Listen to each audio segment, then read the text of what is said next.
Hello everyone, welcome to sprint UPSC.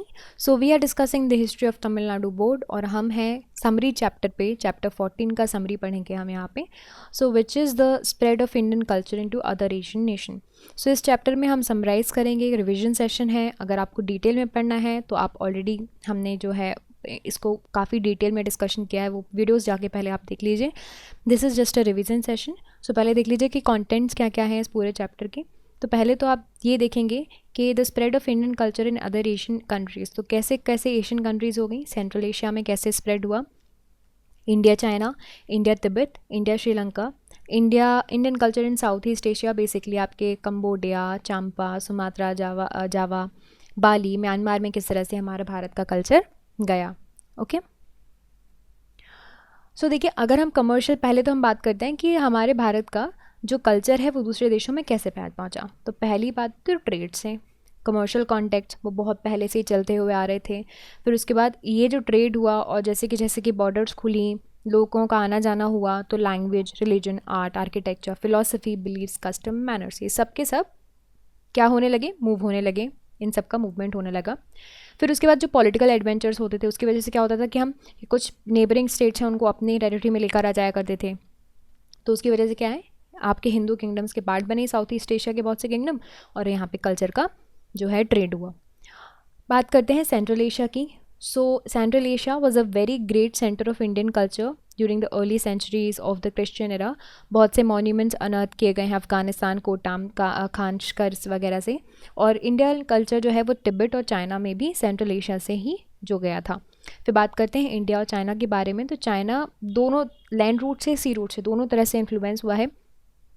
Buddhism China में first century में पहुंच चुका था। फिर चाइनीज़ पिलग्रिम्स जैसे कि फाहिन एंड हुइन सांग वगैरह इंडिया आए, यहाँ से चीज़ें लेके गए, बहुत सी चीज़ें सीख के गए। चाइनीज़ आर्ट जो है that also had been influenced by Indian art. Indian Tibet की बात करें तो हम 7th सेंचुरी में यहाँ पे इन्फ्लुएंस शुरू हो गया था।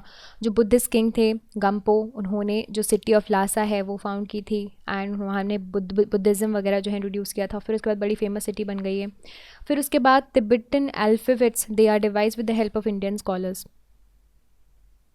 इंडिया श्रीलंका की बात करते हैं। सो पॉलिटिकल हिस्ट्री बहुत सी है, बट हमारा कल्चरल इन्फ्लुएंस हुआ है। बुद्धिस्ट मॉनेस्ट्री मिशनरीज जो हैं वो उन्होंने स्प्रेड भी किया है, रिलीजन तो स्प्रेड किया है, किसे किया है, बट ऑल्सो कल्चरल ट्रेडिशंस भी स्प्रेड किए हैं। बहुत सी फेमस पेंटिंग्स आपको मिल जाएंगी, जैसे कि द पेंटिंग्स ऑफ सिगिरिया। ठीक है, तो ये आपको अजंता पेंटिंग्स की सिमिलर पेंटिंग है। फिर बात करते हैं Indian culture in south east Asia. तो साउथ ईस्ट एशिया में हमने जो आप रीजन देखोगे, जो मलय आर्किपेलागो और इंडो चाइना पेनिनसुला है, वो पूरा साउथ ईस्ट एशियन का पार्ट आता है। वहाँ पे हमने कैसे इन्फ्लुएंस किया वो हम ये जो है डिस्कस करेंगे। तो ये बे ऑफ बंगाल के अक्रॉस सिचुएटेड है, फर्टाइल लैंड है, रिच मिनरल्स मिलते हैं यहाँ पे, इसी वजह से इंडियंस अट्रैक्ट हुए यहाँ पे जाने के लिए। फिर उसके बाद यहाँ पे इंडिया ने कॉलोनाइज़ करना शुरू किया। यहाँ पे ये जो वाला रीजन है वहाँ पे स्पेशली गुप्ता पीरियड के टाइम पे, और फिर उसके बाद पल्लवास वगैरह भी जाना शुरू कर दिया। बात करते हैं कंबोडिया की, जिसको कंबोजा बोला करते थे। फर्स्ट एडी में हमने इसको कॉलोनाइज़ किया था। जो शैविज़म और वैष्णविज़म है वो यहाँ पे अर्ली रूलर्स, इनके वजह से यहाँ पे फ्लरिश हुआ। बहुत से हिंदू लिटरेरी वर्क्स जैसे कि वेदा, रामायणा, महाभारता, पाणिनीज़ की ग्रामर, हिंदू फिलोसफिकल ट्रीटीज़, है ना, ये सारे कंबोडिया के लोग जानते हैं इन चीज़ों को। बहुत से टेम्पल्स भी हैं जो साउथ इंडियन स्टाइल में बनाए गए हैं, वेरी फेमस अंकोर वट का temple. Talking about Champa, so ये जो the first Hindu dynasty that was establish in Srimara, और बहुत से संस्कृत इंस्क्रिप्शंस मिल जाएंगे आपको, है ना, जो कि हिस्ट्री बताते हैं काम्पा की। सियाम एंड थाईलैंड की बात करते हैं। सियाम और थाईलैंड की अगर हम बात करें तो बहुत से स्टेट्स हैं सियाम में जो इंडियन कल्चर फॉलो करते हैं, या फिर थाईलैंड में जो कि इंडियन कल्चर फॉलो करते हैं। बहुत से ट्रेडिशंस भी हमने एक्सचेंज किए हैं। ठीक है, मॉडल ऑफ धर्मशास्त्रस वगैरह यहाँ पे बनाए गए हैं। टेम्पल्स भी मिलते हैं आपको बैंकॉक में, जहाँ पे आपको रामायणा के जो स्कल्पचर्स हैं वो डिपिक्ट किए गए हैं। सुमात्रा एंड जावा की बात करें तो जो मलय आर्किपेलागो है वो आपको इम्पॉर्टेंट लिंक था आपके इंडिया और फार ईस्ट का, है ना, तो इसकी वजह से बहुत ही इंपॉर्टेंट था। और बहुत से हिंदू किंगडम्स जो थे उन्होंने जो सुमात्रा वगैरह का आइलैंड है वहाँ पे रूल किया, है ना, जैसे कि श्री विजया वगैरह ने रूल किया था। ट्रेड एंड कल्चर के लिए बहुत ही अच्छा सेंटर था 7th सेंचुरी के टाइम पे।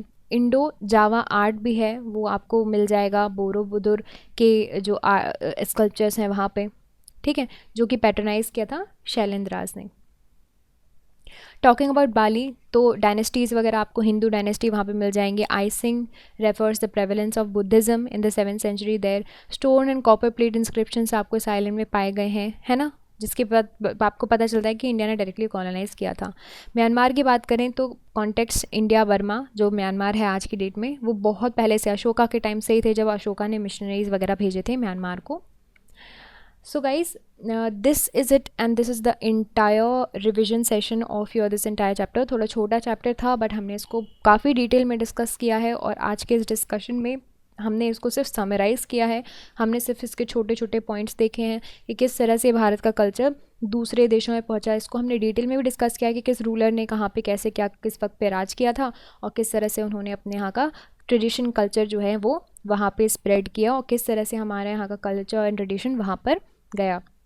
So I hope you understood this entire summary session, and I hope you liked this video, and if you did, you can subscribe to the YouTube channel for more videos and updates, and also you can download the Sprint UPSC app to practice book chapter and topic wise. Remember candidates, just reading books and watching videos are not going to help you out unless you practice thoroughly.